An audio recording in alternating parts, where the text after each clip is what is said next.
Hello and welcome to another episode of Kill James Bond. I am November Kelly. I am joined, as always, by my friends Abigail, Thorne, and Devon. Vroom vroom! Cowabunga, boys. I'm so fucking excited about this one. I have a real problem, which is what's your problem? When we started doing this, I was like, oh, these movies are going to suck. They're going to drag so long. Look who's come around! I didn't embrace living my life a quarter mile at a time thought, because if I had, I wouldn't be so surprised that it only took 2 films for the Stockholm Syndrome to set in. I was ahead of the curve. I enjoyed the first one. This one rocks. Was good. Sorry. This one, I'm sorry. It's really quite good. It's like your classic kind of middling action film, like kind of middle budget. It's not too, it's of a type that I would sort of exemplify with Bad Boys 2, which I think is a better film. Mm-hmm. Yes. But is a lot of fun, right?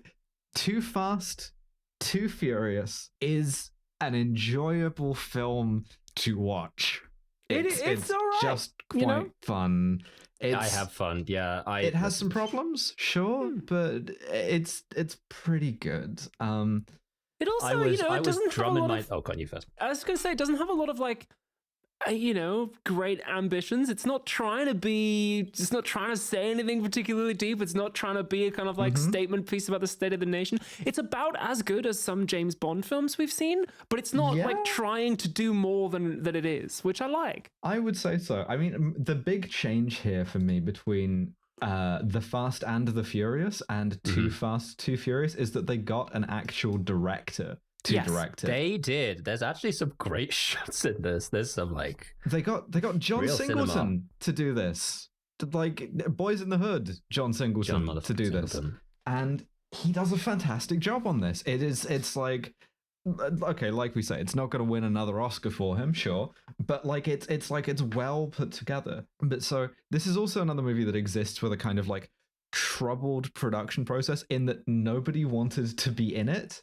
And I'm not entirely sure why, because here's the thing, right? Like the first one, enormously successful, enormously profitable. They offered Vin Diesel $25 million to come back and do it. And he had the screenplay. He read the screenplay and was like, this fucking sucks. I don't want to do it. I'm going to do Chronicles of Riddick instead. Sick. Now that's decision making. Yeah, but they Ja Rule turned down $500,000 to be in this. And the thing is, having watched it, maybe I don't know what the screenplay was like when they sent it out, but like it seemed okay to me. It seemed like kind of workmanlike. And the only conclusion I can come to is the one person who did not hesitate to be in these movies and to say yes to these movies was Paul Walker. Yeah. So maybe it's just turn down $25 million because you would have to hang out with Paul Walker. You would have to meet his 16-year-old girlfriend. And you just don't want to do it. Yeah, there's you don't want to do that. money to hang out with a pedophile. No, absolutely. By the way, we got some replies on the Blue Sky being like, oh, well, it's not a pedophile to be a man in his 30s to date a 16-year-old. And if you dare point that out, people will call you a pedophile. It's like, stop listening to our podcast, you pedophile. Fuck off. It's good to make the podcast self-select, filter these people out. I think so. Fuck off, don't listen. 16 is the age of consent in the UK. That does not make it not pedophilia, brother. It's legal, Have but you ever it's met not a 16-year-old? Justifiable. No, absolutely. That is a child. That's, yeah. And like, especially when his daughter was like 15 and he was dating a 16-year-old. Just sickening. Kill this white demon. But so... Well, I've got good news for you. Well, exactly. He died on that Peloton. So we begin with some real 2003 shit, which is the Universal logo turning into a car part. It's like chrome Universal logo. It's going. Whoa, can they do that? There's rhythmic hip hop music in the background. That is how the subtitle renders it. Cool. It's like, okay, here we go. We're watching fucking 2Fast2Furious. We also introduce a principle which will last us throughout the entire film, which is that like the men in this movie dressed normal clothes, normal dudes who you'd see around. Normal. The women in this movie are dressed like, well, not really dressed at all, but also dressed insane style. Goes uncovered. Yes. Yeah. Like everybody's like, it's almost to the degree of pussy out. We're very much dialing up the dial from the last movie, which is like shots of cars, shots of sexy lady. Yeah, they weirdly that's not something that they make explicit in the screenplay, which is why I think it's a better screenplay than the first one in part. But it is cinematographic of like, cars, women. Also, the women in this are sort of largely cleaning the cars, like polishing the cars. Yes, that is interesting. Yes. Which is striking. Women are set dressing in this movie again, I'm afraid. It is worse than last time. So we're doing some street racing in Miami, which we introduce with a nice like mural as well. We're not sort of doing a like sort of intertitle thing of like Miami, Florida. Ludacris is here. It's motherfucking ludicrous. Ludacris with a gigantic afro with a pick in it as well. Sick. I don't know why. Sure. And he's organizing this street race, which I think I kind of appreciate. This movie has a real video games gaze to it. Yeah. Right? 100 fucking... It's so Saints Row. It's so Saints Row. I had to look this up. Saints Row 1 was before this. Saints Row 2 was after this. So it's sort of chicken Saints egg. Row is very Too Fast, Too Furious then. Yeah, I would put this as a kind of on the timing, I think this is a Midnight Club kind of movie. But so like we have our sort of 3 racers, each of whom have like their crew, their car, they're all color coded. Yes, absolutely. I like that. Player 1, player 2, player 3. Devon Aoki, a fellow Devon, how you doing? Is playing Suki, who is girl driver. She is girl driver, the pink car. Girl driver. Pink car. They they foreclosed on one of my objections here, which was, as I was writing, are women allowed to drive cars or do we just have to clean them? Then we get girl driver and her girl crew with her pink car, with her pink underlighting. Way more than 4, gotta say. Hubristic. It also spits pink flames, which is really funny. Yeah, sick. That's really cool. I want my car to do that. There's also one of the guys in this team. He grabs 2 women's asses and they just laugh and smile. He's the misogyny guy. He doesn't like having to race against a girl. He's Mr. Orange. He's called Orange Julius. He's driving an orange car. I don't know what the car model is. I thought it could be a good bit. I weighed this up earlier. Let me know if this is funny. It could be a good bit for me to open up the Internet Movie Car database and try to say the names of all of these car models really like as if I know what they are. Yeah, no. But I just, absolutely. But he's in the orange car. We'll see if I can land that. And they need driving an orange something. They need a 4th racer. You got to race in groups of 4. And they're like, we don't have anyone. It's like Sex and the City, right? Like you need a Carrie Bradshaw. Yeah. And so Ludacris is like, well, I'll call someone, and he calls Paul Walker, pedophile. And he says, Paul Walker, whose color coding is like blue and silver. Yeah. But he's so protagonist coded, particularly in this sequence, because he looks like default white boy. He shows up wearing a plain white t-shirt. It's very much like this is player character. And everyone's like, oh shit, that's Paul Walker, pedophile. Because Ludacris is like, oh, you gotta get here within 3 minutes, and he speeds across the city like it's 3:45 and he has to pick up his girlfriend from school. And he arrives at the at the starting line. It really is like white boy default loadout, because what he's wearing is like heavy white t-shirt, black jeans, and some black Converse. It's like, brother, not even fucking trying. Oh, I'm sick of seeing those fucking Converse as well. Yeah. Because obviously, this is directed by an auteur, so we're seeing the foot pushing the pedal quite often, and he is wearing Converse the whole fucking time. You will get sick of them. Yeah, see those chucks. He as he's lining up and he's squaring up with the other racers, he sees Eva Mendes in the crowd, and there's a shot here which really looks like he's just clocking her. It's very funny. He looks at her like, what the fuck am I looking at? What the hell? Just seeing this astoundingly beautiful woman, and it looks like he is about to hate crime her. And she kind of disappears into the crowd mysteriously. The real 2003 computer generated graphics come up for the title drop, by the way. These like neon lines whipping around the screen. It looks like fast. it should say like press start with the little start button logo. Yeah, it does, doesn't it? Absolutely looks like it's like about to say press start. It's like pulling up from the race course and everything. Yeah, I'm in fucking Burnout 2 nostalgia mode video here. game movie. This is great. Yeah, and here's the thing. This time the race is not just in a straight line; they've got curves. Yeah, this is something they've invented in Miami, which is a race that curves. They've invented shooting it in such a way that it makes the driving seem interesting and consequential. Yeah, so partially a that's like lot this. of shots of eyes very close up. It's like it's the good, the bad, and the ugly.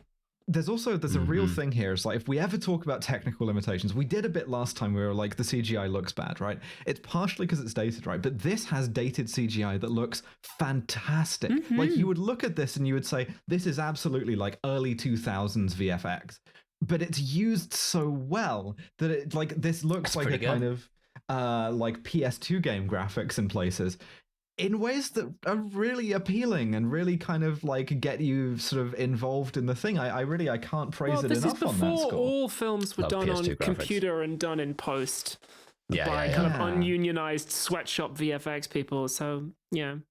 It's also like it's just really good cinematography as well.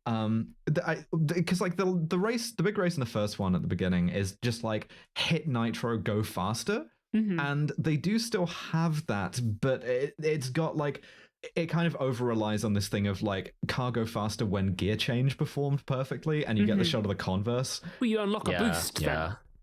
Then. And oh boy, you'd better believe that nitrous is still like ludicrous speed. You know? Of course, it does activate the fucking speed, warp drive. Yeah, Yeah, it's good all fun. the colors start shifting out into their constituent RGBs. Really pretty sick actually. But Ludacris is telling his audience, he's like, I got a real surprise for you at the end of this race. And he pushes a little button, it raises a bridge up to create a little jump at the end.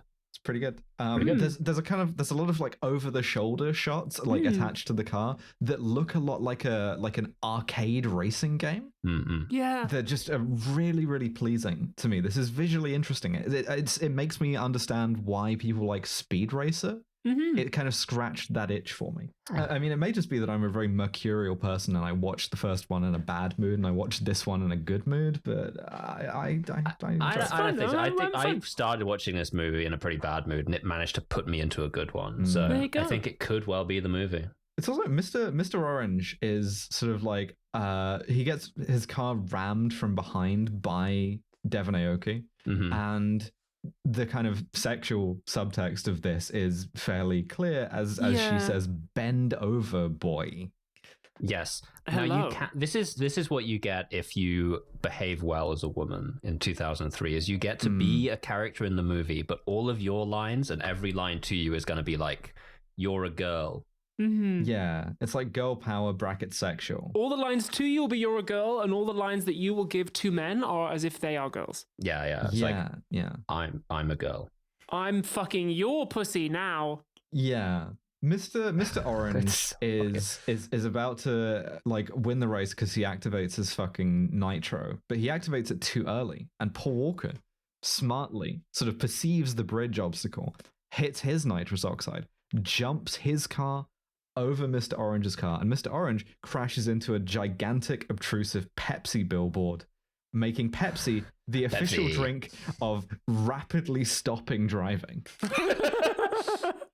Yeah, Pepsi, the official drink of crashing your car. drink of crashing. Pepsi 0 miles an hour. Just like drinking a bunch of Asahi, crashing my car, and immediately sort of resignedly cracking open a Pepsi. So they get back. Brian, who's a paedophile, he wins. Suki wins. He's in second place. And Ludacris hits on Suki. That she's kind of into it, and he's been kind of hitting on her in a way that like feels uncomfortable. But at this point, the movie reveals that they are actually a couple, and it's like, oh, okay, this is just how they do it. Oh, it's just like joke misogyny to each other. Fine. Yeah, they're doing a kind of like skeezy role play for fun. Yeah.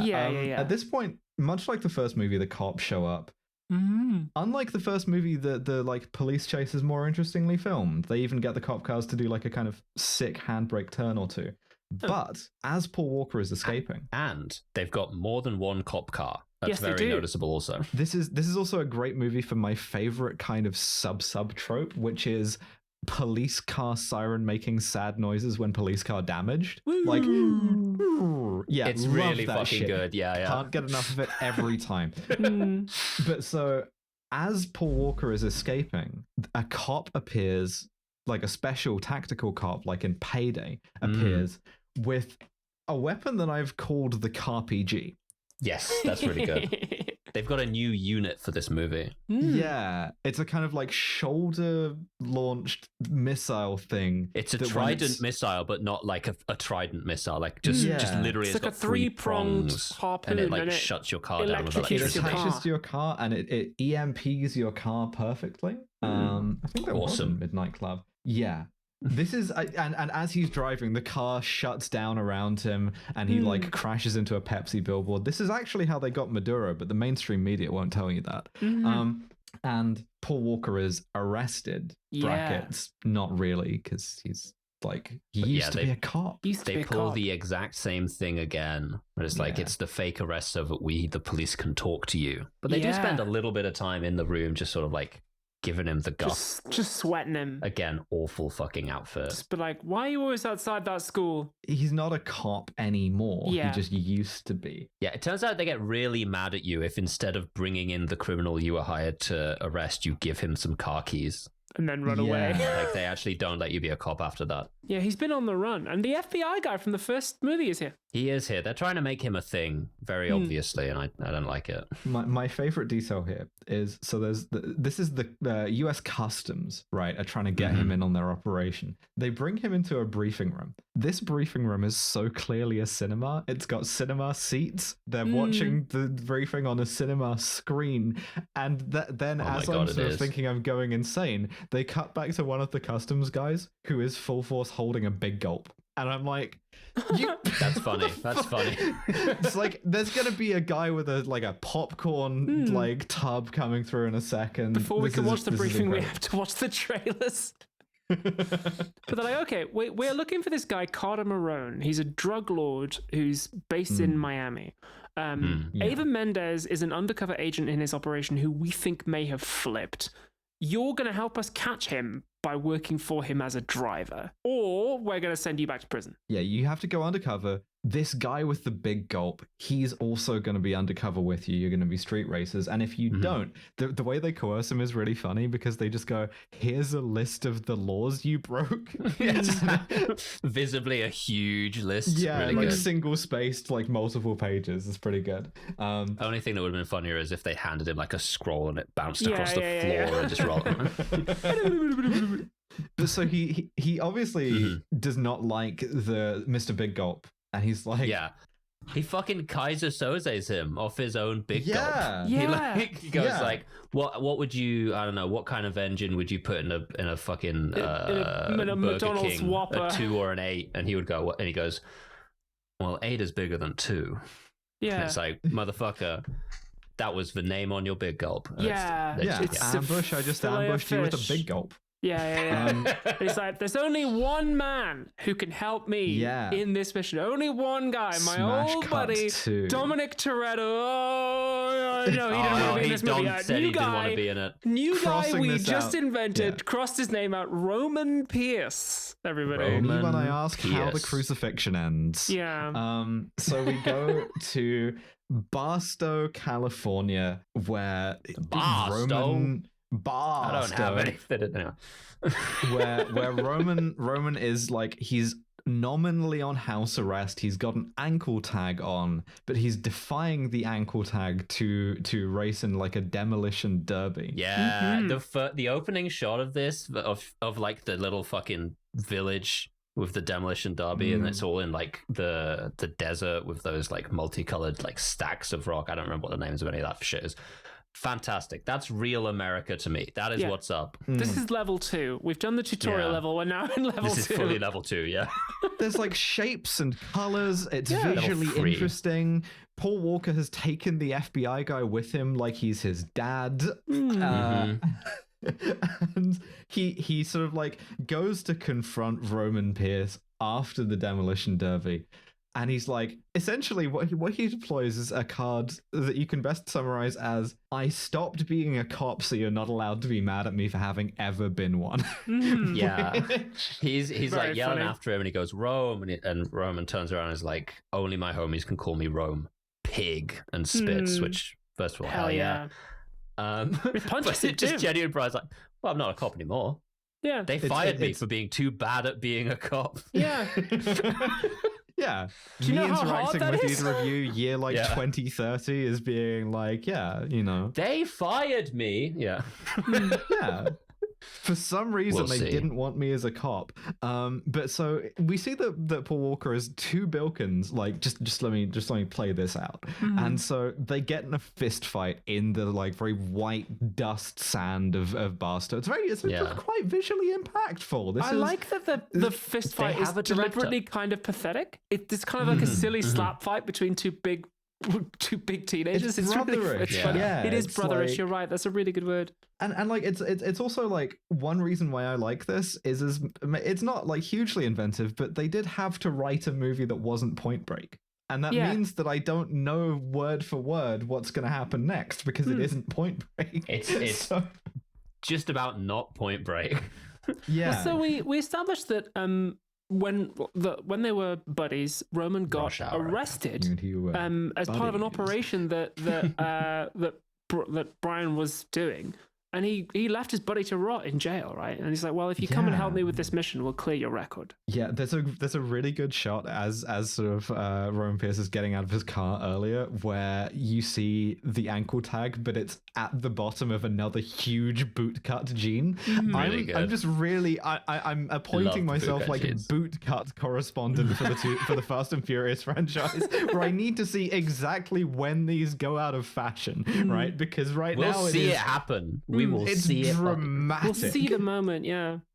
Baggy ass fucking jeans throughout this entire movie. So good. Yeah.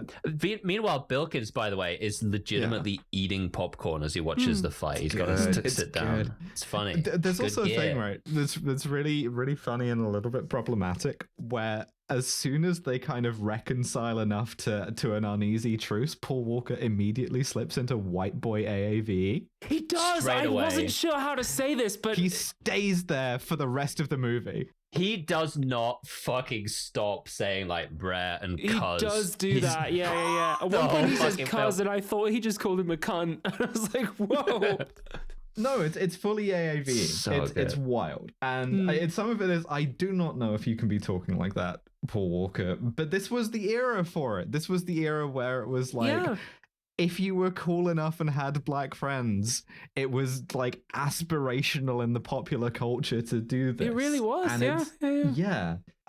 it was, I don't know, visions of a sort of like strange kind of like racial inclusion where it's like you become the white boy who can hang, right? Like, Yeah. It's strange. That's the plot of all of the Fast and Furious movies. Unfortunately, is Paul Walker absolutely. becoming the white boy who can hang. yeah. So they until go he back dies. to Florida, and we see that Roman is like scared of the feds. Like he doesn't want to do this, but he is eventually swayed to do it. And then they spend the next 10 minutes glazing the federal government, right? Yeah, Like, They really do. do, yeah. check out the fucking helicopters these guys have got. It's cool, Yeah. right? And these stupid cars that they're going to give us. Yeah. And they meet Ava Mendez, who's obviously dressed in a ridiculous fucking outfit. But she's like, okay, we're going to drive to the bad guy's compound now. And she's going to ride with Paul Walker. And we get this exchange where Roman says, why does she get to ride with you?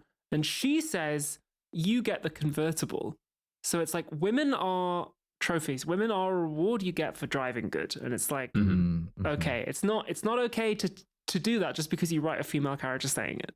Can we talk about a normal car Yeah. is plus woman is about the same as convertible car and no woman. Yeah. So if you're Obviously doing the the- maths at home, write that down. the ideal It's an is important conversion convertible unit. and woman like Outrun. Drag racer Karl Marx be like,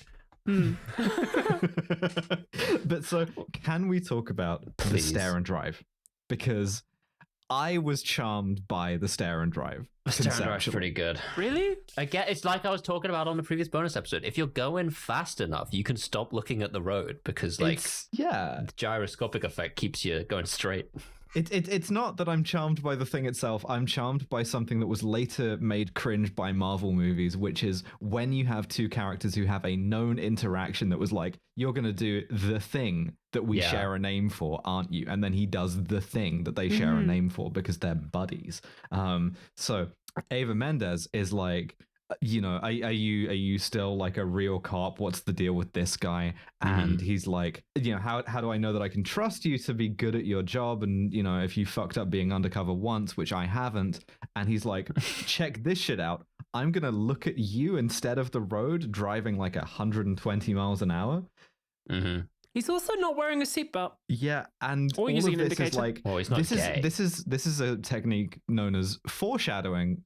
When you know how Paul Walker died. Yeah. So he flirts with her by like doing the kind of stare and drive, and then Roman pulls up alongside him and says like, "Oh, he did the stare and drive, right? I taught him that move." And my notes say, "Did these men explore each other's bodies? Did he teach him it by doing it on him? Is this a gay history?" They did. Yes, they did. That's textual. Yes. Yes. Yeah, yes. And After that's they one of the have reasons the I think fight it's cute. in the previous scene, when they are like lying on the ground just post fight, they're both like on their backs, gasping for air with their legs intertwined. Yeah. Of course they've explored each other. They're sucking each other off. Bilkins is watching. Absolutely. He's not even putting the popcorn down. So we drive to the mansion from Scarface, or Yes, we alternatively do. the mansion from GTA Vice City. Yeah. Where the what's his name? Carter Marone. Carter Marone. Carter Verone, I'm seeing here. Is that? Yeah. He's doing kind of Bond villain sort of aesthetics. He wants to be Robert Davi so bad. I like this actor, but desperately, but the So do I, character's yeah. kind of nothing. No, but he's got his two bodyguards here. Who's a guy called Enrique, who's got this like great little mustache, Yeah, he's and got two goons. Roberto, Yeah. who's played by a guy called Roberto Sanchez, who I see is wearing a keffiyeh in his IMDb profile image. Sick. Yeah. His two Cuban bodyguards. The Cuban thing will be briefly important later. Yeah. And he's like, okay. There are a bunch of other like cool cars, like American muscle cars. Like there's a Dodge Viper, there's a like a Challenger and a Charger and some shit like that. Yeah, there's some and rival the guys drivers. who drive them, one of whom looks like Timu Henry Rollins, but Roman calls Fonzie because he's got the kind of like black t-shirt. It's Italian American, yeah. Oh, this guy. Yeah. This I specifically wrote down all of these other schmucks look so unbelievably like gay porn actors, and I was thinking of that guy specifically as I wrote it. Yeah, kind of do. 2 foot filter him. What are you doing? They establish some rivalry because Timu Henry Rollins is like, oh, that's a nice gay car for women. Because what do you get that? Need for Speed Underground. You should get a real car like this Dodge Challenger. Which will be appearing later on. But they have to audition for this gig, right? So Yes. Varun comes out and he's like, one of my Ferraris was impounded yesterday. It has an important package in the glove compartment. First team back with it gets the gig. Yeah. Go. And we get a chase scene. Detail I really like here, small thing, is that almost all of the traffic on the highway in this chase scene, those cars are white to make the colors of the cars pop. Yeah. Smart. Really good. Smart. That's just good, like it's good direction is what it is. Good filmmaking.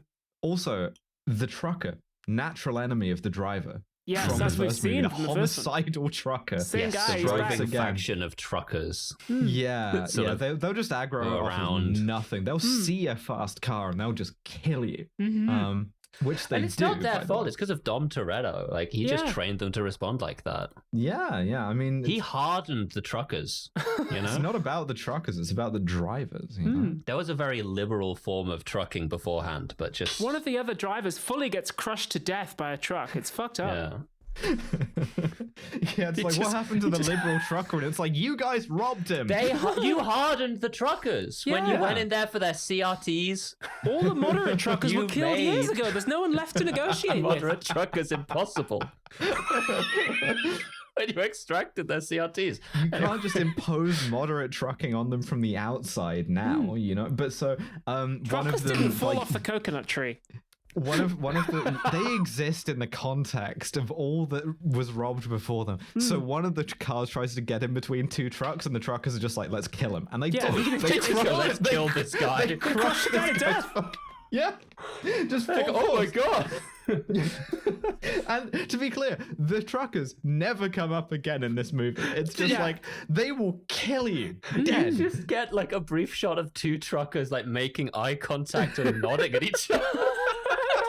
I love the trucker. Yeah, absolutely. Full force, like, kill a guy. Fast and Furious 3 has to infiltrate the truckers.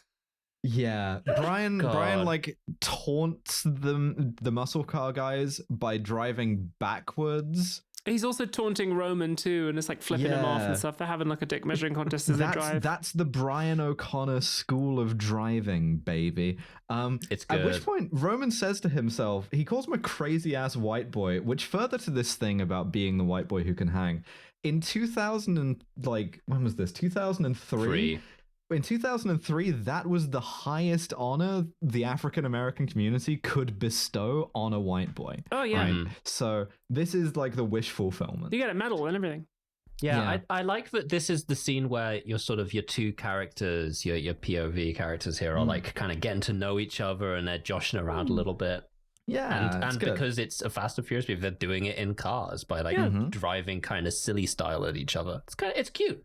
It's very homoerotic. We get, I guess, the least offensive comedy Rastafarian we've seen so far in a movie. As just a little like, I don't know. They drive fast and really fast, and he goes bumbleclat. Yeah, I say least offensive because that's a low bar. It's just like, I don't know. I'm not 100% sure about that. And then they drive into like a boat storage yard, and they're just like, wait a second, this is boat storage. Where's the cars? Yeah. There's genuinely a line from Roman where he's just like, cars, where are the cars? Show me the cars. Down every time the cars aren't on screen, everyone should be saying this. Roman, it's alphabetical. You go B for boats, then C for cars. This is boats. I don't care about boats. Yeah. Where's the... They beat the others and the Furious.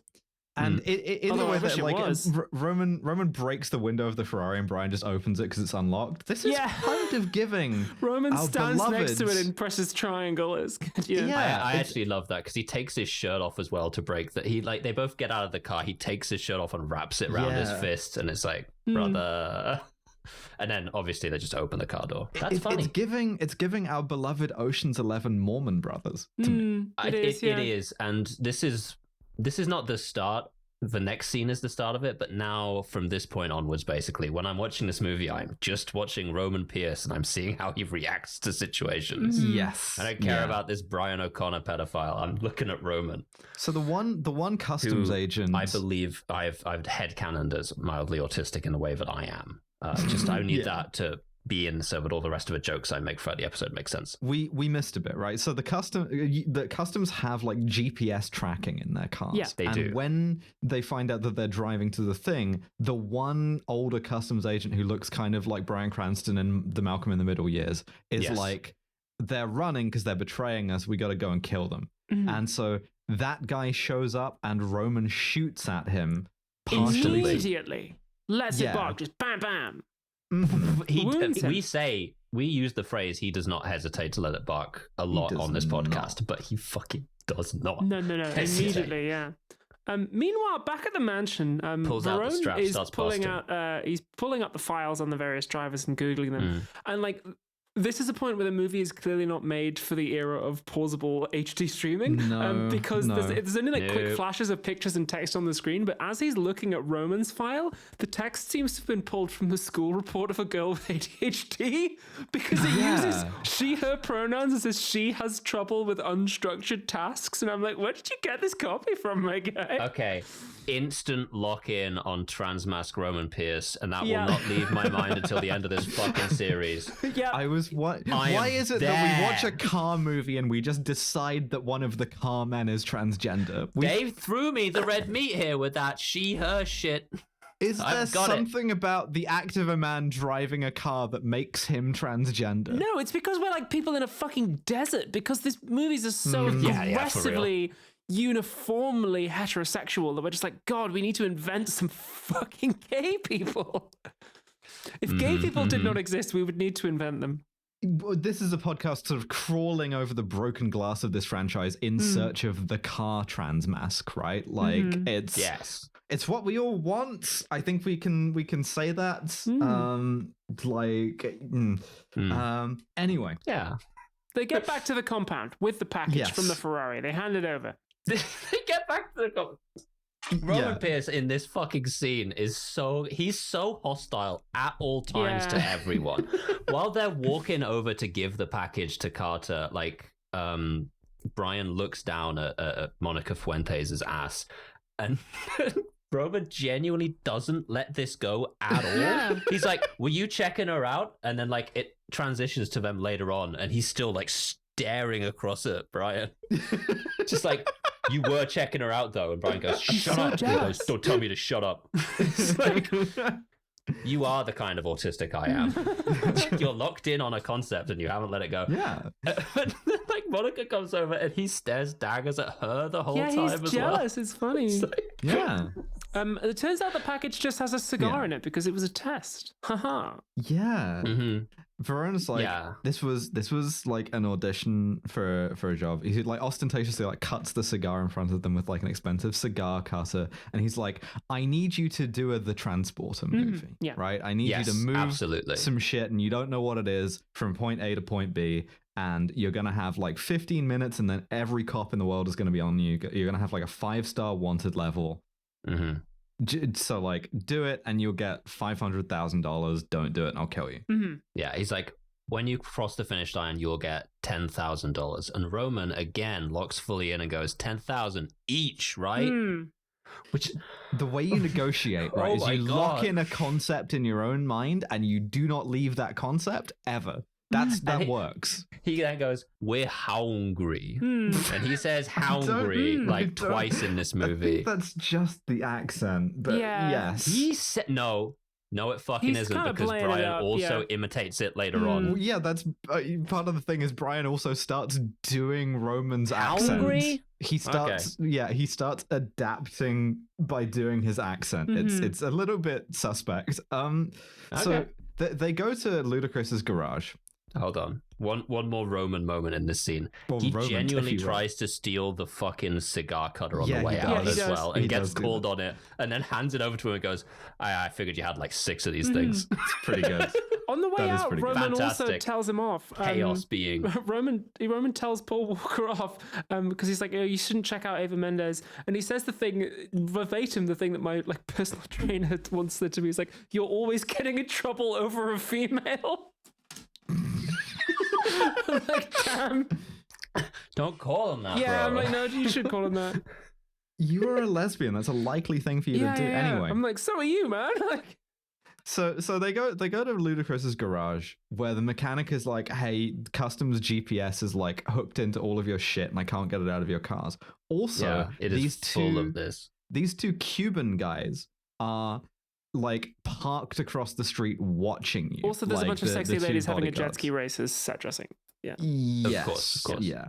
So they need to try and get away from the bodyguards. Yeah. And what they do is they have Roman distract them by showing up next to their car saying, hey, Elian and Fidel, that's why it's important that they're Cubans, is to be like, there's 2 Cuban people's names, I guess. Yeah. Elian Gonzalez and Fidel Castro. Spanish gibberish at them and sets their car on fire. He says, me gusta concha, I love pussy. Yeah.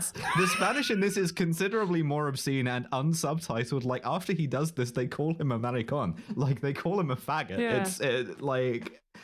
It's crazy. Strange. Yeah, he sets fire to their car windshield with some like lighter fluid. Chaos being.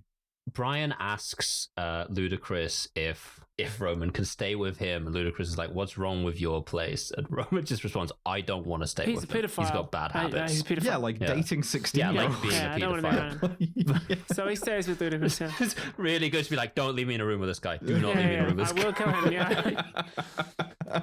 Ludacris is wearing my Serpico hat in this scene, by the way. Yeah. So the way they try and get around the GPS thing is the muscle car guys from earlier. Whoa. There's another scene in between. Oh, they have one more clock-in scene. Yeah, they've got to go. They've got to go. Yes, they do, and it's important too. They go and see the cops, like an abandoned pool and the cops are really angry that Roman shot at them.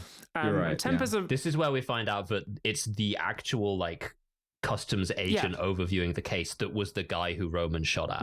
Yeah. This is where we find that out. Because they're quite upset, it turns out. We suspect that Verone has local cops on the payroll. And the other thing that the boys identify is that, like, Ava Mendes is sleeping with Verone. We don't think that she can necessarily be trusted, right? And I'm saying... Yeah, she might have flipped. That is what Paul Walker did in the previous movie. So women can't do spy cops shit now? Why not? But men can. Apparently not, no. You got to understand that sex is a thing that a man does to a woman. Yeah. And so it makes sense that you can do it to someone and still be a spy cop. But if you have it done to you, you've completely like lost your edge. This is so disgusting. It is. It's awful, man. But it sucks. Yeah, so they're yelling at them about shooting. Yeah. Roman is genuinely so angry that he's pacing and then he starts eating the customs agent's lunch. Again, Chaos being. I love Chaos Roman.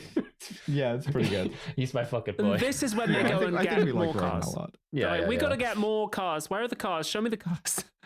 Unbeknownst to either now Verone or Customs, they go to the like fucking Timu Henry Rollins guy and they're like, we will race you for your cars like in the last movie. And as they're doing this, Roman is like sort of trash talking them the whole time. And then as soon as they get out of earshot, Brian is like, yeah, we're fucked. We're completely on. And the thing that I really like here is that it is kind of the script writer talking, but in a way that I find charming. Brian just goes, we're going to have to pull something out of our ass. So the deal is that like it's a car relay, like back and forth. And the first team of two cars to finish the thing, they both win together and get the other team's cars. Yes. This is, of course, a kind of torture because one of the worst things an American can imagine a car having to do is turning. So they don't want them to have to go around like a thing at the end of the thing. And the way they do this is it's actually quite good, unfortunately. The thing they pull out of their ass is quite good. I like it. Yeah. I also like the evil car drivers because they're like visibly evil. The inside of their car is like dark, whereas the inside of everyone else's car is well lit. Like sunglasses. The villain car, perfect. Evil cars. Paul Walker's only plan is just try hitting the nitro slightly later than we did before. This does not really work. What works is in the end, he's so far behind when he starts. He's going second, but like Henry Rollins is like coming back towards the finish line. And so Paul Walker just drives into his lane and plays car chicken with him and forces him to like pull off the road. And that was genuinely, it's stupid, but it got my attention. Yeah, it was good. It was clever. Yeah. And then he activates warp drive and he wins. Crazy ass white boy. Yeah. And we get a great shot of the two guys with their astoundingly hot girlfriends, like kind of hugging them. Yeah. And they're both there in their big jeans. And it's just like, oh, those guys are going to have to walk home. Yeah, I got to take the bus now. Just sort of bootcut jean cuffs just whipping in the wind. Sadly walking to the bus stop. Oh my God. The ultimate humiliation. For an American, public transport. He can't even drive. Oh, so Verone has invited them to the club as well. They go to the club after this. They go to the club in some real going to the club shirts. Yeah. Really funny 2000s type shit. Once again, women are set dressing. Roman describes this room as a hoasis. Yeah. Paul Walker talks to Eva Mendes and he's like yelling in public at like talking in a club volume. Once I became a cop, people started getting mad at me for being a cop. Everyone's really mad at me because I'm a cop. It's like, dog, that happens. It's actually the plot of Serpico as well. Yeah. It's like people get mad at you if you become a cop. Also, it turns out people don't like it. Yeah. It's kind of like, and anyway, I'm undercover now. What's it like being an undercover cop like me? Like you. You're also an undercover police officer, aren't you, Eva Mendes? Shut the fuck off. It's like, I'm not technically an undercover cop. I'm just kind of like working for customs and the FBI, and they've got my fucking arm behind my back. What are you up to? Like, you doing anything interesting? Yeah. I don't know. I don't think so. we see Roman seeing this and being kind of disaffected, but then Verone invites them all to the VIP area. And he does some kind of incel psychology. Yeah, speak to me about this VIP area. I just want to talk about the VIP area for just a little bit. It's arranged in terms of squares, right? So it's 3 sofas, all of which are mustard yellow, and the back extends, I want to say 7 feet in the fucking air, arranged in a sort of horseshoe shape around a square table that has 9 candles on it, and the whole room is paneled in blue and also lit with just like normal lights. It is the craziest setup I've ever seen for a room in my entire life. None of the colors match. It's the whole space is fucked to pieces. The feng shui is all out of whack, is what I'm saying. Unusual. It's very much hitting the... I don't know what's happening. It's very much hitting the, no, I used to be a piece of shit, like, sketch. For real. But so genuinely, he gives them some kind of incel psychology, because they're like watching the like club, and the guy who plays corrupt detective in every movie is a corrupt detective. Yeah. He's fucking good at it. Mark Boone Jr. Yeah. Hell yeah. He knows what he's doing. And he's getting sort of like seduced by a woman, and as he's sort of like looking at Eva Mendes, Verona's like, yeah, it's crazy how all women are bitches who manipulate you. Yeah. His line is, he says, women are a very powerful force. And it's just like, you can be one if you want to, man. Yeah. You could have that force. What if you were that force? He goes in a back room and he like sits them down. The force is strong in my family. He's like, he's got a cigar. And honestly, as far as affect goes, he does this next scene. It's a Bond villain scene. It is a Bond villain scene. Very Bond scene, yeah. I think he does this better than some actual Bond villains. Yeah, it's a good performance. I would say so. This is quite an you know, if you watch this a little too young, as I did, this is quite an affecting scene that comes up. Because he's so deadpan most of the time, and then the only time we see him really come alive and enjoy himself is when he's torturing this guy. And then he's got a big smile on his face and he's happy about it. And it's like, oh, okay, this guy's a sadist. I got a problem with authority, especially with cops. And they all go through into another room, and they're walking down this corridor that's all white and red with circles of like red lights, and they're walking in slow motion, tense music. And they go into this room, and the blonde comes in with the sort of police character, the corrupt detective. Yeah, the detective. And they do some Bond villain shit. They tie him down to a table, and they put a rat in an upturned bucket on his stomach, and they say, I'm going to heat this bucket with a blowtorch, and when the rat gets hot enough, it's only one way out. It's going to chew its way into your fucking guts. Unless... on the day I specify, you give me a 15-minute window when all the cops pull back and aren't watching. Yeah. Pretty good. And he starts like blow torching the top of the fucking bucket. And this is a cop who's already corrupt and is already going to do what he wants, but is just like, you are asking me to do something impossible and is just being tortured. And I think it's effective. I think it's like kind of terrifying. It is, right? yeah. Like and Verone's loving this too. He's having a great time. Verone is loving it. He goes like, look, the rat's squeaking right now. That's fine. What you're going to want to start getting scared is when he stops squeaking and gets to work. Yeah. And you hear in the middle of the scene, the rat stops squeaking. Yeah. That's cool. It's good. It's just, And like obviously the detective like breaks and he's like, okay, I'll give you everything you want. But after doing this and after taking the sort of heat off of the bucket, he like flashes him like almost in the eyes with the like blowtorch and just like kind of like almost like screams like, I'll burn your fucking eyes out. It's genuinely it's scary. It's good. It's good. It's good acting. Like it's like this is an uncontrollably like sadistic man. This is good.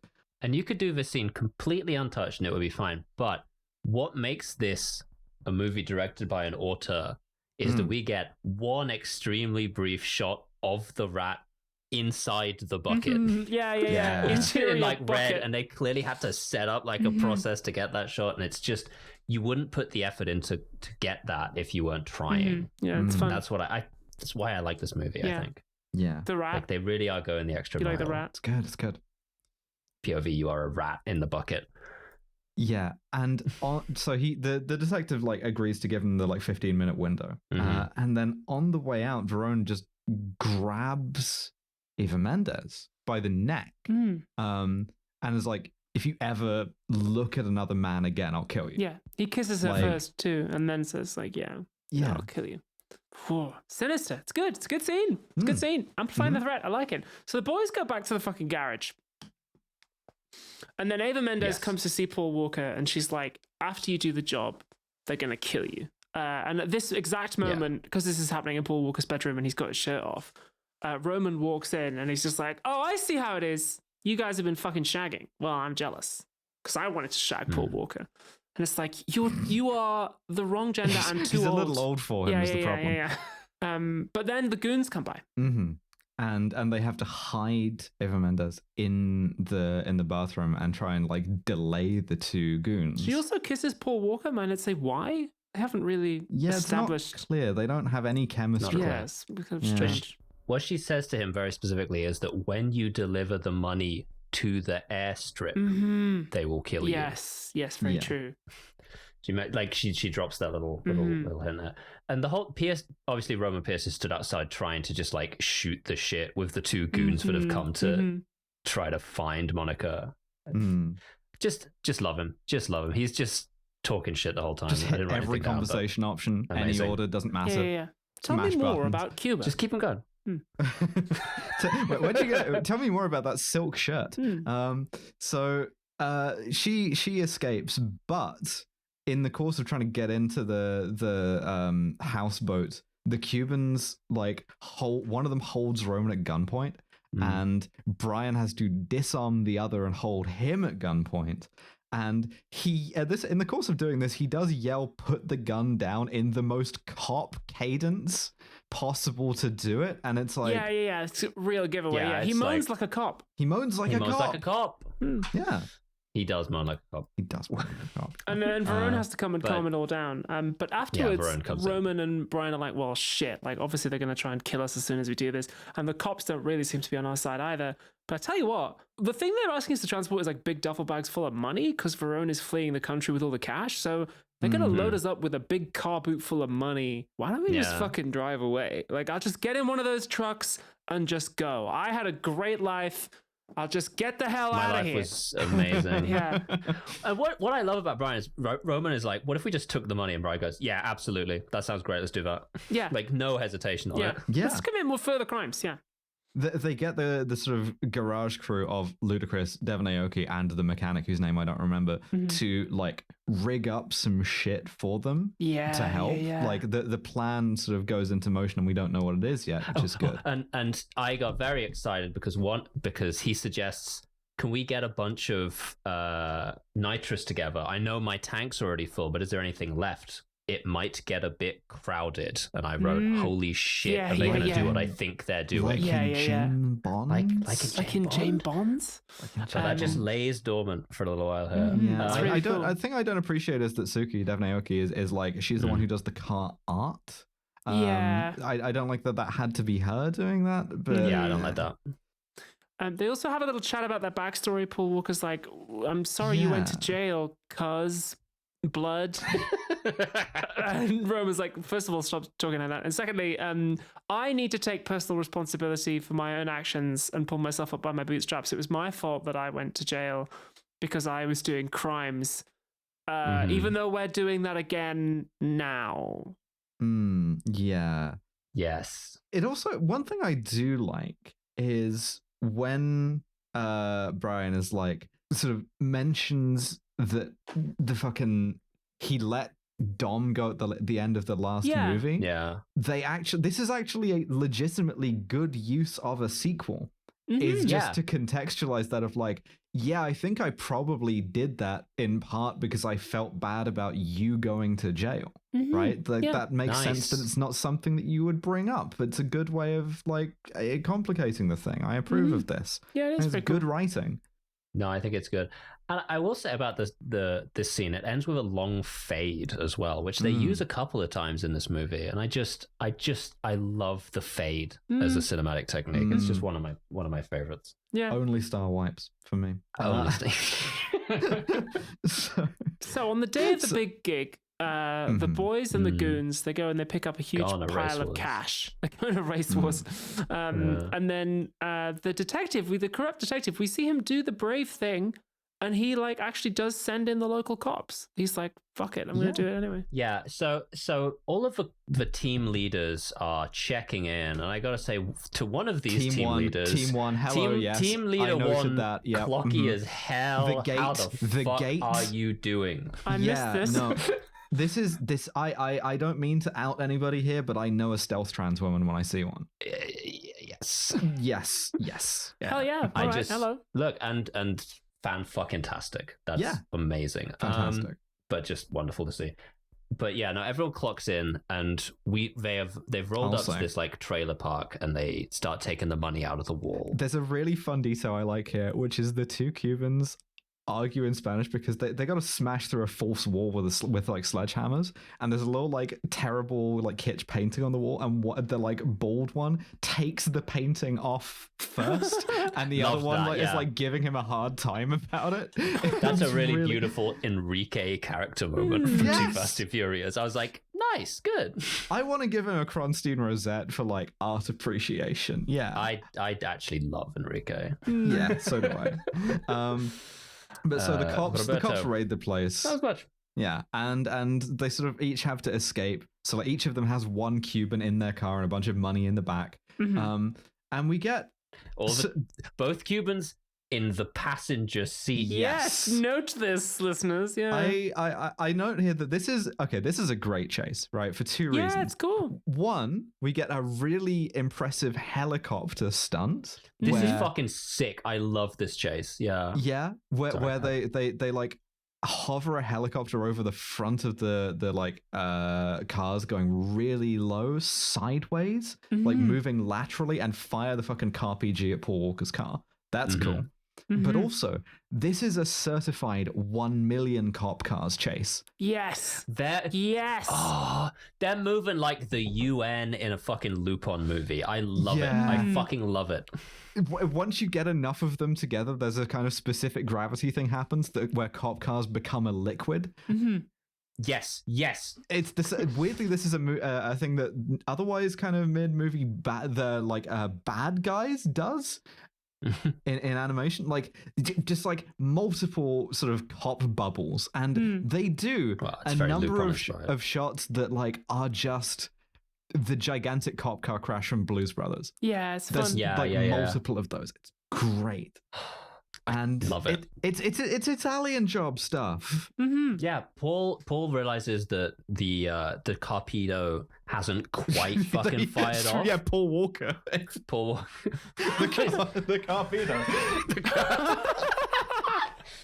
Yes! All right, Paul the Carpedo Walker. He realizes that it hasn't quite gone off, and he activates crazy white boy mode. Yeah, and he goes like, Enrique, can you fucking hold the steering wheel for me? I'm gonna reach out of the passenger side window and pull this off of my car. Enrique is a sensitive man and does not know how to drive. He says, I can't drive. Fully won over by this, like legitimately so. Yeah. And so he has to like escape, he has to deactivate the thing and like throw it off the thing. But then he throws it at a different car and it gets them at a cop car, and it does the great again. So they drive into a garage, and the cops surround it, and then a million cars all drive out, all burst out. Yeah, it's good fun. Yeah, really. But yeah, all the cop cars surround it, and like there's this long pause, and we see all of the different factions that are like overwatching this at all of their computers. We got Bilkins there, and it's like, what are they fucking planning? And then you hear and 10,000 conservatively, like a fucking trillion of these goddamn racing cars all come out, erupt like a sneeze. It's fantastic. Ludicrous, Devon Aoki. There's this would have taken so much planning. Yeah, it's cool. Yeah, it's so cool. It's incredible. It's amazing. And when they finally run down the two cars they were in, they switched them, and it's Suki and Ludicrous. Yeah, because like, and let me fucking tell you, none of these goddamn cars are on the computer. Yeah, they're all real cars. Yeah, like it's just like 100 fucking cars in this car chase. It's fantastic. Must have been a fun day. it's politically, it's so fascinating as well, because it creates a kind of non-violent street racer insurgency that overwhelms the police. Yeah, like it's in service of a heist, in service of like the Italian job. Fantastic detail that I really like. There is one lonely PT Cruiser amidst all of these cars. Fantastic. Just everybody. The shows philosophy up. tube cruiser. Woo!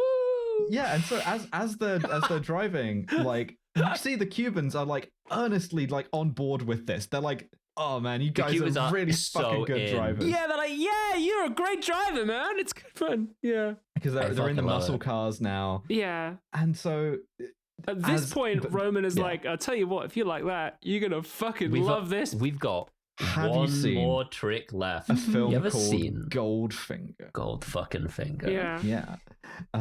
It's a shame that he's racist about it. Yeah, because Roman pushes the button and says ejectocito, which is my least favorite Harry Potter universe spell. And he shoots a Cuban down an embankment. He just fires him off sideways the ejector seat. Not vertical. Sideways. Yeah. Out. Blows the door off and then really good. I love that shit. Yeah, no, fantastic. However, in the other car, before Brian can trigger the ejectocito expelliarmus, right? The guy tells him, "Don't go to the airstrip. Get off at this other exit instead." Yeah. He's like, "I thought we were going to the airstrip," and he's like, "Who said anything about that?"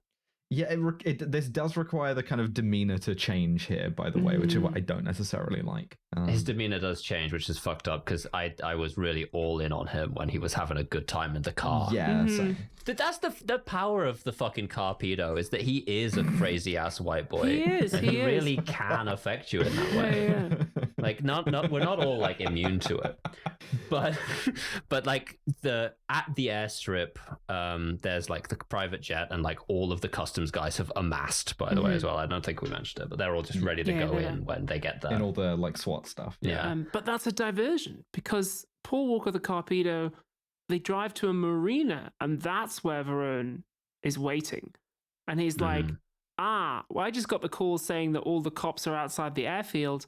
I only told one person that we were leaving via an airfield, and it was you, Ava Mendes. And he says, "Put her on the boat," and they take her away. And my notes say, "I would have just killed her," but okay. Yeah, I mean, so he also tells them to kill Paul Walker, but when he does, he's like, put him back in the car and drive him down the road like 15 meters. His beloved car will be his grave. Just drive him like 10 feet down the road. Back in the car where he's strongest. Yeah. And also they take him back to where he started, so it's like literally taking him to a primary location. Mm-hmm. His power grows in that point. It's like Enrique, put this crazy ass white boy in his car and then ice him. Yeah, it's not gonna happen, brother. And let him drive. It's like the Silver Surfer with his board. You've got to separate him from the car. And let him drive also, yeah. Which is so good. Well, Enrique can't drive. What's he going to do? Sit in the passenger seat of his car and menace him for a bit. Yeah. But obviously Paul is like, "Oh, I got a fucking trick for you in the passenger seat." Shazam! And it doesn't work. Yeah. He's just sat there like a dickhead. Roman has figured out where he's going. And I don't like that he calls Ava Mendes, Monica, Brian's woman. But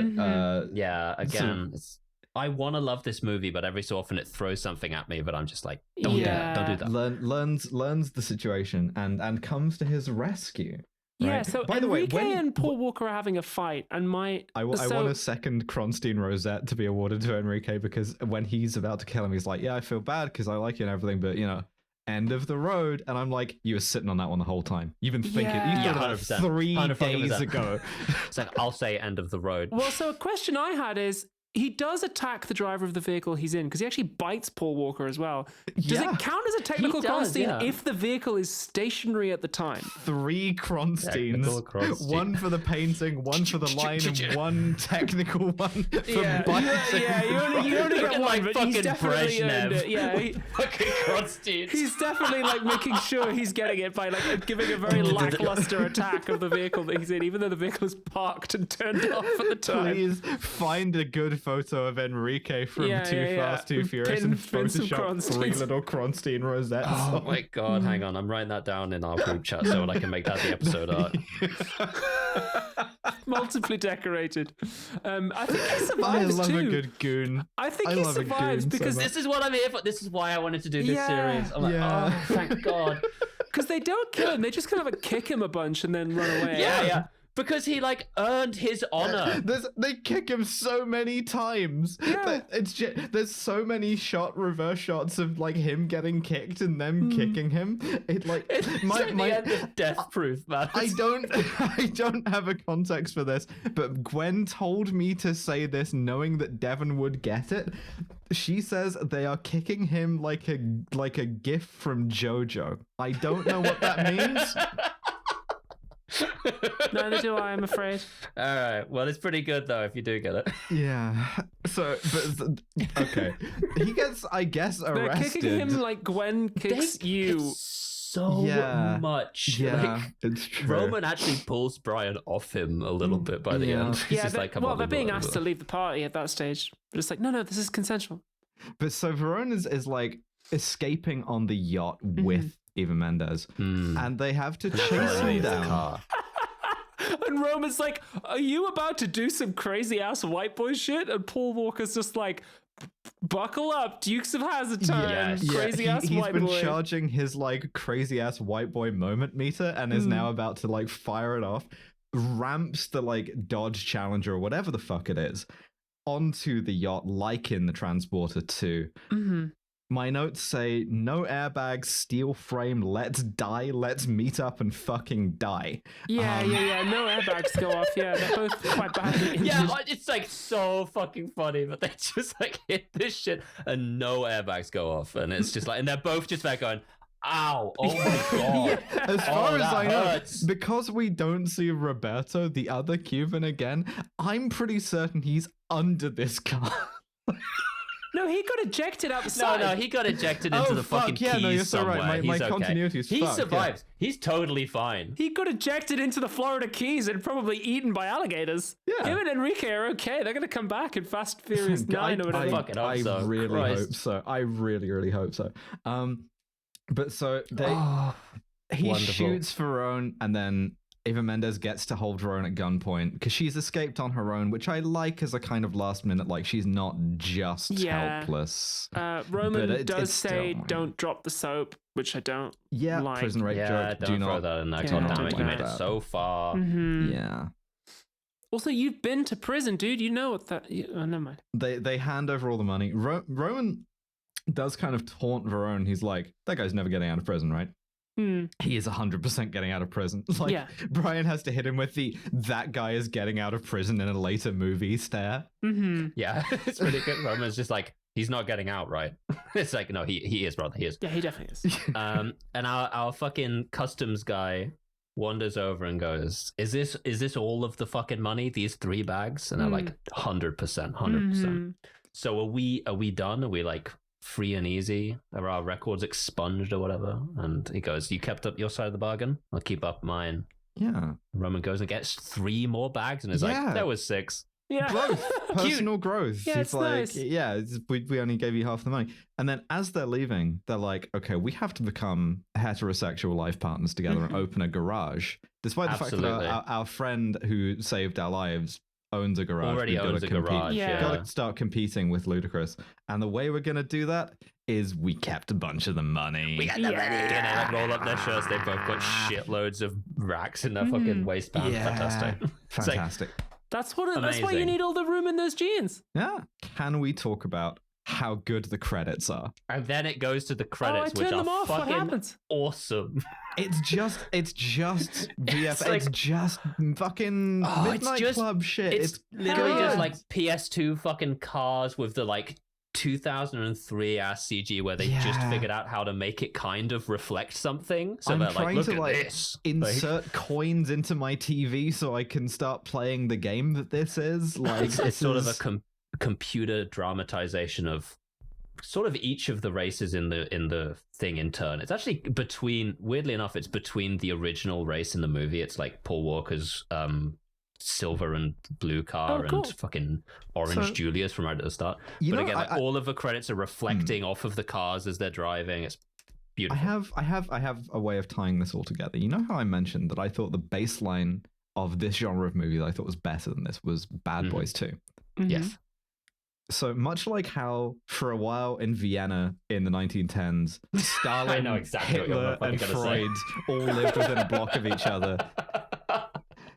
They were filming Now Bad those Boys were 2. some crazy ass white boys. It's true. Bad the Boys craziest 2 in the world. was filmed at the same time as this on the other side of the state park they were filming this from. Really? Yeah. Oh, fun. Sick.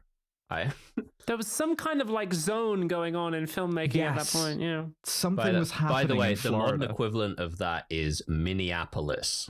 Like that's where all of the shit is happening. It is, yeah. So, like autumn 2002 at Bill Baggs Cape Florida State Park, there was something in the air. Like it was a historical moment. It was a zeitgeist, and that's the movie. That's Too Fast, Too Furious, baby. Too Fast, Too Furious. I love it. I loved it. Sorry. The first one was fine, right? This one really grabbed me. I had so much fun with this one. This felt like this.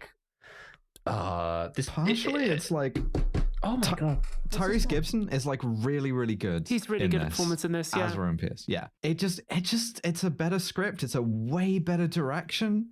It's got like, I don't want to let it off on the flaws, right? Because these are flaws we would hammer it on for if it were a James Bond movie. I'd be like, it is fucked up what they do with Ava Mendes' character, right? She exists to be sexually imperiled, right? And they try and give her some like girl power over the top of it, and that fucking sucks, right? But I don't know. It has a kind of source to it that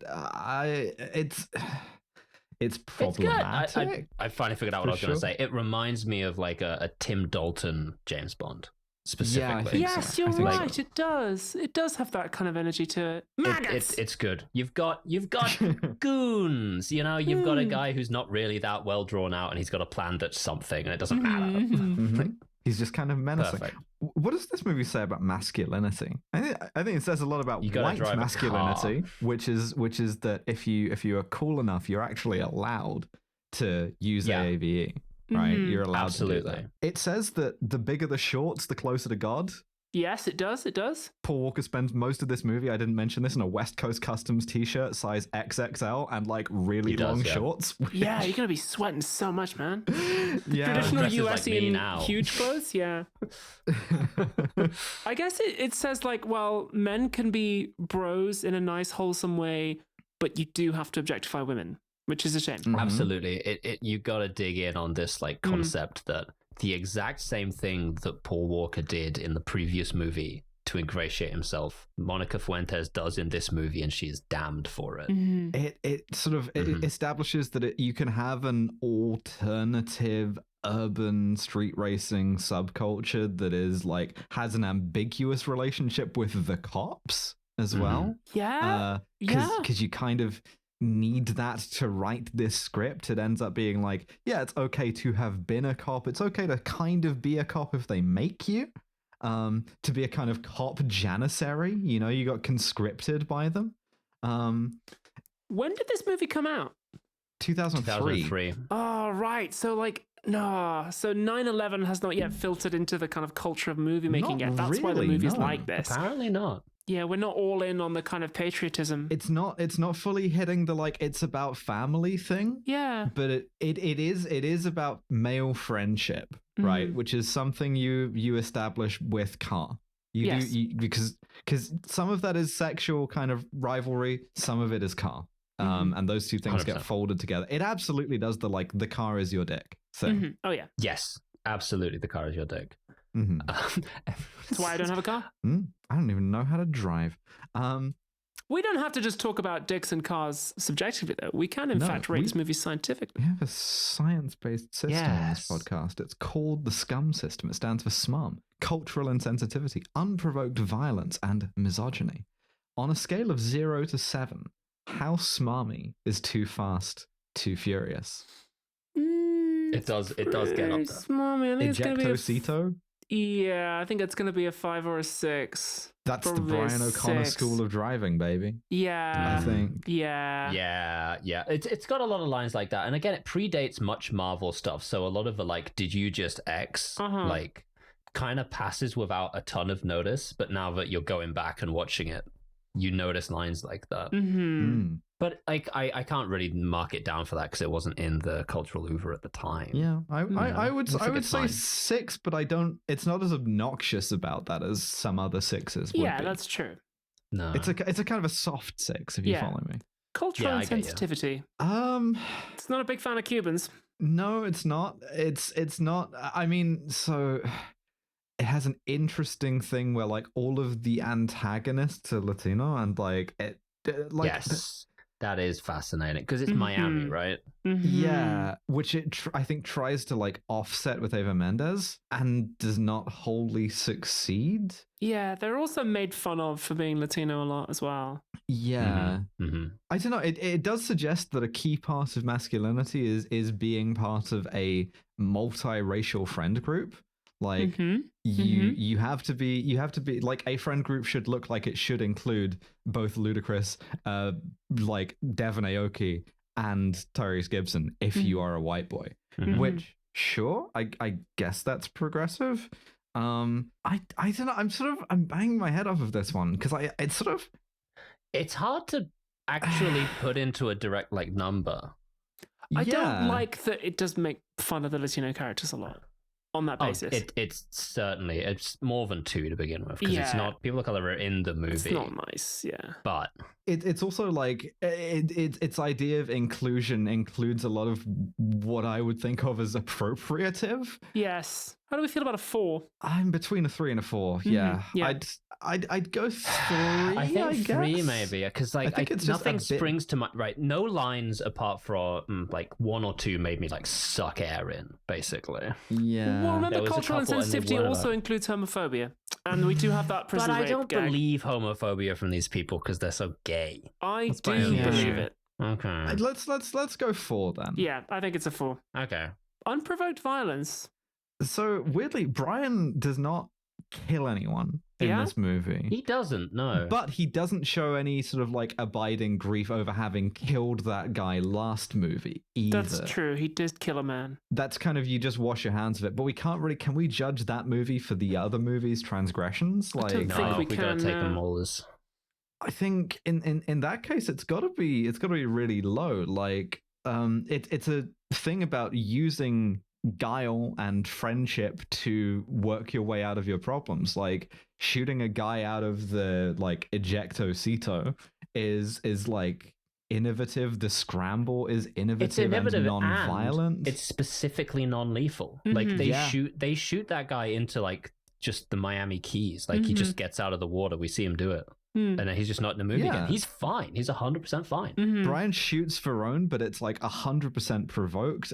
And it's non-lethal as well. Like he just shoots him in the like shoulder or something, and then he gets arrested. Yeah, he's going out of his way to avoid violence. It's true. He's arrested at the end of the movie, which is surprising actually. And he's like shown to be getting patched up by the medics, just giving them the death stare. Like, I'm gonna fucking get you in a later movie. Even like setting the Cuban guy's car on fire is like, that's a distraction. It doesn't harm them. Even I've seen more violent episodes. It reminds me of like Burn Notice in some ways. I think we gotta go to like 1. Yeah, cool.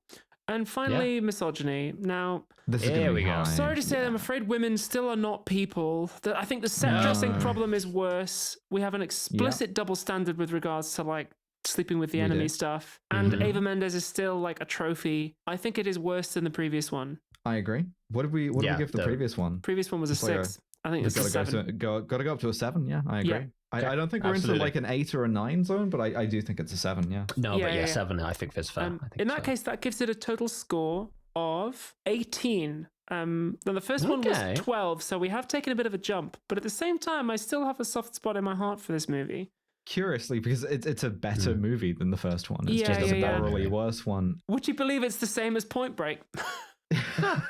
how does this compare with like a Dalton Bond? Is my question. Let me go back and take a look. I feel like it's about the same thing. Also, by the way, just to be clear, I'm 100% serious. 3 Kronstein rosettes for him. Yeah. 100%. Which were the Dalton Bonds? Living Daylights and License to Kill? License to Kill and Living Daylights. the one before Living Daylights. Living Daylights. So Living Daylights was a 17 and License to Kill was a 21. So it's pretty much bang in the middle of the Dalton Bonds. Just I think it's a good this comparison. is the lost third Dalton. Yeah. We are Awesome. scientists. Yeah, we are. Yes, we like are. The band.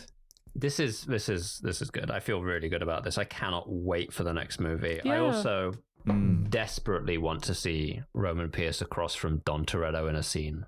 To be clear, the next movie is where we start fucking with the chronology because they realized they wrapped up the ending too well. The next movie is Tokyo Drift, and let me tell you, we have multiple people fighting to guest on that, and I might just say yes to all of them and see what happens. I actually think that would be really funny. And also for everyone in the audience, shut the fuck. Yes, obviously Victoria's gonna be on one of these. Of course, do you think we're stupid? She's one of the people fighting to be on the next episode. She is, yeah. She'll probably be on it. Of course and she will. I can't wait for it. Yes, yeah. So listen to that. Subscribe to our Patreon. We just did the We've got first some really Sex and good the City shit movie on the Patreon right now. and then we're about to Abby. Come on, what are we about Abby, let to them do? know. We are about to do a movie called The Assignment, which is a movie in which a hitman is forcibly surgically transformed into a woman, played by Michelle Rodriguez, and goes on a forced femme rampage of revenge. I've not seen it, but one of the hogs on Blue Sky said it to me, and I was like, oh yeah, we gotta watch the transgender hit woman video. I read that, and I also saw a picture of Michelle Rodriguez in like the sort of fake boy makeup, and we're watching this movie. Oh fuck yeah! I didn't realize it was the same actor on both sides. That rules. The things I do for work. Subscribe to the Patreon. It is such a delight, and we will see you next time. Bye. Bye, everyone. Bye.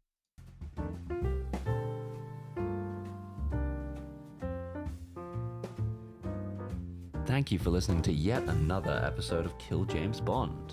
Next episode in 2 weeks' time is, as far as I can tell, a roundtable discussion of Fast and the Furious 3 Tokyo Drift. But if that is simply too long for you to wait, and why wouldn't it be? You can head on over to our Patreon, patreon.com/killjamesbond, all one word, and sign up today for as little as £5 a month, and that'll get you the next 2 bonus episodes that come out this month, as well as access to our entire backlog, which I've arranged into little collections for you to dive on in to the backlog of KJB. They're all good, because next week our bonus episode is going to be The Assignment with Michelle Rodriguez and Sigourney Weaver. Yes! And thank you all for your support, and let's just get right into this because I've got 128 names to read out here. Thank you to our £15 and above patrons, and those are Lo Bjornsdotter, Candy Fox, Freya Aloysius, No Name, Gustavo Lira, Elspeth Hunt, Jordan Gammy, Nick Boris, Frankenstein, Hannah Oberhard, Gilva Gilded Dragon. 4 months of this? George Rohak, Drone Lover, Yarrick, Live Free or Cry, Melody, Moro Gonzalez. Thanks for the recipe. Do you have any more recommendations? Just move through the world with a completely open heart and infinite love for your fellow man, and you'll be fucking grand, alright? Labor Delenda Est, Worm Like a Devil, Olivia Alexander. Once you know the collective noun for sword lesbians is polyamory. Joseph Soche, The Project, Statistically Hunk, Max Mainhardt, Saiga, Giganta 0234, Kill James Bond, Highlights, Trip, Library Hitman, Jack Drummond, Kara Chameleon, pretty good. Panoptigoth, I just want to be part of someone else's story, you will be. Vinifera, Jet Fuel Can't Melt These Dreams, Lion L. Johnson Can Deep Strike My Deployment Zone, Chelsea Rose, Cosmic Parking Lot, Connor John Fort, Very Tired Therapist, I fucking bet these days, eh? Robinson Projection, Rhododendron, K Maybe Okay, Molly Powerslide, Ashley, Danielle, Crush Hazard, Joyous Uwu, Claire Baker, My Best Friend, Parasocial Butterfly, Maeve Victoria Roth turned in her badge and laptop, Kakoden, Cayenne Belladonna Defiant Gender Disaster, Anne Hedonia, Athena V, Silly Vixen, Lady Houndstooth, Stars, Claire, Saturday's Claire, Gender Swap Podcast, The Number 15, Arizona Frog Strangler, Vida Brava, It's Okay to Hope, Penile Sparing Vaginoplasty, 2 Annie, 2 Rubius, Liz Rossi, Dr. Mrs. the Gay Rat, Robert De Niro in Need, and I'm not apologizing, Ray, Science Daddy, no, thank you, Devon. Hey, thank you for the recognition. Some sort of silly Canadian creature, Finn Ross, Tim Welsh, Meat Popsicle, Devon needs to stop being so sexy. No, thank you for the recognition. Chris Roth, Krista Swisher, Daniel, Britton, Commander Freddy, April, Planned Obsolescent Lesbian, Slut Kevin, Anya Shenanigans, Rope Trick, Clarification, Lady Ariane, Walscott, Alex, Clairvoyance, Delta Echo, Brava, Sierra, Noblesse Obla High Sing Shed, Liz and Asheville, University of Florida, Obsidian Polymer, Casquatch, Isopod Gal, John 2089, Mistress Angela, Alis, Talkative Tiger, Bones, Take These Bones to Bone Temple. Check out Bone Temple if you get the chance, by the way. Check out Bone Temple. Josh Simmons, Robert Greensmith, Mega B, Turfsy Shit and Die Alone, Lost Pycock, Witch Hazel, Abigail, Carriat, Duck Whisperer, Wolfie is Normal, Al Irwin, Blunt Force Feminization Bat, Zoe Shepherd, Philippa is still catching up with KJB, Elite Erin, Lauren Baston, Emily, Queen of Sloths, Cassandra, Charlotte with a D, Sonia with a Y. Meryl is not a vampire, but she is in love with like 7, 8 maybe, exclamation points. Valeria Beneficia, Lurking Lesbian Bog Witch, Armored Contempt, and Harriet McAvoy. Thank you all so much for your continued support. Kill James Bond is, as always, Abigail, November, and Devon. Our producer is the wonderful Miss Nate Thay. Our podcast art is by John DeLuca. Our website is by Tom Allen, and we will see you next time.